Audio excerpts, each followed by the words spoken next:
Hello, doctor Mini PG, specialist gynaecologist, Al Rukan medical centre, Ajman. ഒരു pregnancy ആകാനുള്ള ശരിയായ പ്രായം എന്നുള്ളത് നമുക്ക് ഇന്നൊന്ന് ചർച്ച ചെയ്യാം. ഒരു സ്ത്രീക്ക് 18 മുതൽ 28 വയസ്സ് വരെയാണ് പ്രഗ്നൻസി ആകാൻ പറ്റിയ ഏറ്റവും നല്ല ഏജ്. ഈ വയസ്സിൻ്റെ ഉള്ളിൽ ആദ്യത്തെ പ്രഗ്നൻസിയും ഡെലിവറിയും നടന്നിരിക്കുന്നതാണ് ഏറ്റവും ഉത്തമം.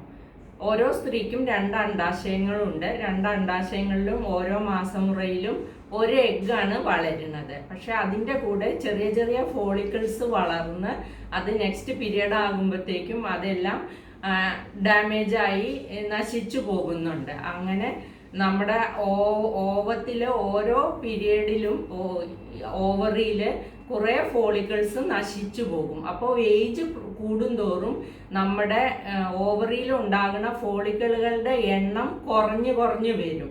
അങ്ങനെ വരുമ്പോൾ ആ ഫോളിക്കിൾസിൻ്റെ ക്വാളിറ്റിയും കുറഞ്ഞു പോകും. അങ്ങനെ ക്വാളിറ്റി കുറഞ്ഞു പോകുമ്പോൾ പ്രഗ്നൻസി ആകാനുള്ള ചാൻസും കുറയാണ് ചെയ്യുന്നത്.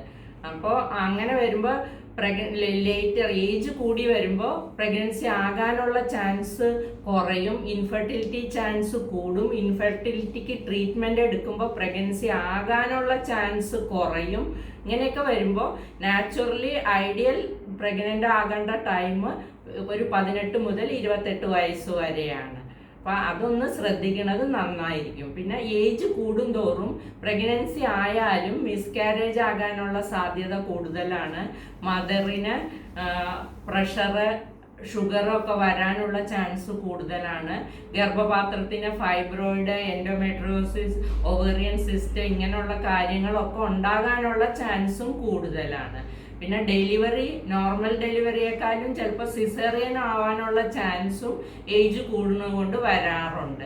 അപ്പോൾ ഇങ്ങനെയുള്ള കണ്ടീഷൻസ് എല്ലാം ഉള്ളത് കൊണ്ട് എപ്പോഴും സ്ത്രീകൾ ഒരു 30 വയസ്സിൽ താഴെയെങ്കിലും പ്രഗ്നൻസികളെല്ലാം ആകുന്നതാണ് നല്ലത്. ഐഡിയലി സ്പീക്കിംഗ് 35 ഇയേഴ്സ് ആകുമ്പോഴത്തേക്കും പ്രഗ്നൻസികൾ വേണ്ട കുഞ്ഞുങ്ങളെയൊക്കെ പ്രസവിച്ച് പരിപാലിക്കുന്നതാണ് ഏറ്റവും നല്ലത്.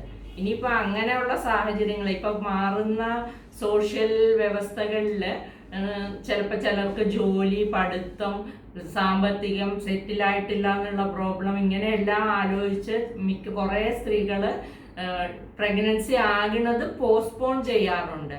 ഐഡിയലി അത് അത്ര നല്ലതല്ല. എന്താണെങ്കിലും ഒരു പ്രഗ്നൻസി ആയിട്ട് ഡെലിവറി എല്ലാം ആയിട്ട് ബാക്കി കാര്യങ്ങളെല്ലാം നോക്കിയാലും വലിയ പ്രശ്നങ്ങൾ വരുമെന്ന് തോന്നണില്ല. ചിലർക്ക് അത് തീരെ പറ്റണില്ല എന്നുണ്ടെങ്കിൽ ഈ ഓവം ഫ്രീസിങ്, എംബ്രിയോ ഫ്രീസിങ് എന്നുള്ള ഒരു പരിപാടിയുണ്ട്. അപ്പോൾ ഓവം എടുത്തിട്ട് അത്